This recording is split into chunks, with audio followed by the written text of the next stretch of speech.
ಒತ್ತಿಪಹ ವಿಘ್ನಗಳ ತಡೆವಪ ಮೃತ್ಯುವಿಗೆ ಮರೆ ಮಾಡಿ ಕಾಲನ ಭೃತ್ಯರಿಗೆ ಭೀಕರವ ಪುಟ್ಟಿಸಿ ಸಕಲ ಸಿದ್ಧಿಗಳ ಪೂರ್ತಿಗೊಳಿಸುವವನರು ಹೇ ಕ್ಷಣ ನೃತ್ಯ ಮಾಡುವನವನ ಮನೆಯೊಳು ನಿತ್ಯ ಮಂಗಳ ಹರಿಕಥಾಮೃತ ಸಾರ ಪಠಿಸುವರ.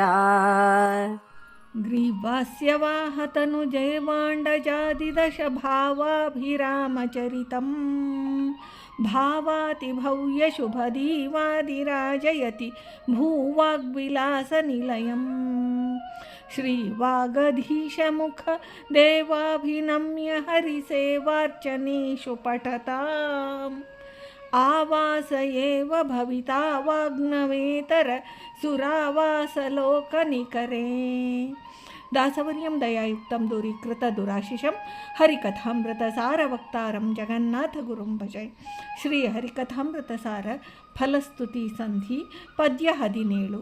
ಒತ್ತಿಬಹ ವಿಘ್ನಗಳ ತಾಡದಪ ಮೃತ್ಯುವಿಗೆ ಮರೆ ಮಾಡಿ ಎಂಬ ಪದ್ಯದ ಮೂಲಕ ಶ್ರೀ ಶ್ರೀಧ ವಿಠ್ಠಲರು ಶ್ರೀಮದ್ ಹರಿಕಥಾಮೃತ ಸಾರವನ್ನು ಪಠಿಸುವ ಭಗವದ್ಭಕ್ತರಿಗೆ ನಿತ್ಯ ಮಂಗಳಪ್ರದವಿದು ಅಂತ ಹೇಳ್ತಾರೆ.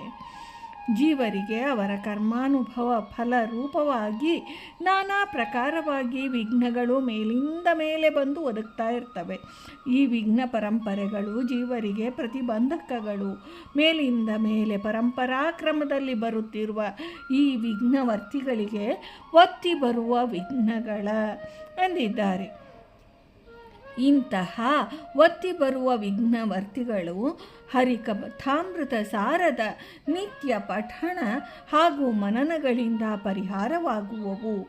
ಒತ್ತಿ ಬರುವ ವಿಘ್ನಗಳನ್ನು ತಡೆದು ಅಕಾಲ ಮೃತ್ಯು ರೂಪದಲ್ಲಿರುವ ಅಪಮೃತ್ಯುಗಳನ್ನು ಪರಿಹರಿಸುವುದು.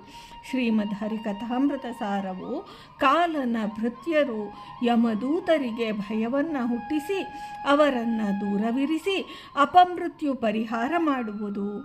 ಅಲ್ಲದೆ ಆ ಭಗವದ್ಭಕ್ತರಿಗೆ ಸಮಸ್ತ ಮನೋಭಿಲಾಷೆಗಳನ್ನು ನೆರವೇರಿಸುವುದು, ಅವರ ಸತ್ಸಾಧನೆಗೆ ಸಹಕಾರಿಯಾಗುವುದು. ಇದಕ್ಕೆ ಅಜಾಮಿಳನ ಉಪಾಖ್ಯಾನವೇ ದೃಷ್ಟಾಂತ. ಅಜಾಮಿಳನು ಸಕಲ ಪಾಪಗಳನ್ನು ಮಾಡಿದವನು. ಅವನ ಪಾಪಗಳನ್ನು ಪರಿಹರಿಸಿ ಶ್ರೀಮನ್ನಾರಾಯಣನ ನಾಮಸ್ಮರಣೆಯು ಅವನಿಗೆ ಸದ್ಗತಿಯನ್ನು ನೀಡಿತು. ಅಂತ್ಯಕಾಲದಲ್ಲಿ ಆತನನ್ನು ಎಳೆದೊಯ್ಯಲಿಕ್ಕೆ ಬಂದಂತಹ ಯಮಭಟರನ್ನು ಓಡಿಸಿ ವಿಘ್ನದೂತರ ವಶಕ್ಕೆ ಕೊಟ್ಟರು. ಭೃಷ್ಟೇ ಬಿಭ್ಯತಿ ತಥಾಪ ಭೃತ್ತಿಸ್ಮ ರಾಜನ್ ಎಂಬ ಶ್ರೀಮದ್ಭಾಗವತ ವಚನ. ಶ್ರೀ ಪರಮಾತ್ಮನು ಕಮಲ ದಳಗಳಂತೆ ವಿಶಾಲ ನೇತ್ರ ಉಳ್ಳವನು. ಇದರಿಂದ ವನರು ಹೇಕ್ಷಣ ಎಂದಿದ್ದಾರೆ. ವನಂ ನೀರು, ನೀರನ್ನು ಭೇದಿಸಿ ಮೇಲಕ್ಕೆ ಬರುವುದರಿಂದ ಕಮಲ ಪುಷ್ಪಕ್ಕೆ ವನರುಹ ಅಂತ ಹೆಸರು. ಕಮಲ ದಳಾಯತ ನೇತ್ರನಾದವನು ವನರು ಹೇಕ್ಷಣನು. ಅಂತಹ ವನರು ಹೇಕ್ಷಣನಾದ ಶ್ರೀ ಪರಮಾತ್ಮನು ನಿತ್ಯ ಮಂಗಳಪ್ರದವಾದ ಶ್ರೀಮದ್ ಹರಿಕಥಾಮೃತ ಸಾರವನ್ನು ಪಠಿಸುವವರ ಗ್ರಹದಲ್ಲಿ ನೃತ್ಯ ಮಾಡುವನು ಎಂದು ಫಲಸ್ತುತಿಕಾರರು ಹೇಳಿರುತ್ತಾರೆ. ಭಾರತೀ ರಮಣ ಮುಖ್ಯ ಪ್ರಾಣಾಂತರ್ಗತ ವೃಂದಾವನ ವಿಹಾರಿ ಶ್ರೀಕೃಷ್ಣ ಅರ್ಪಣಮಸ್ತು.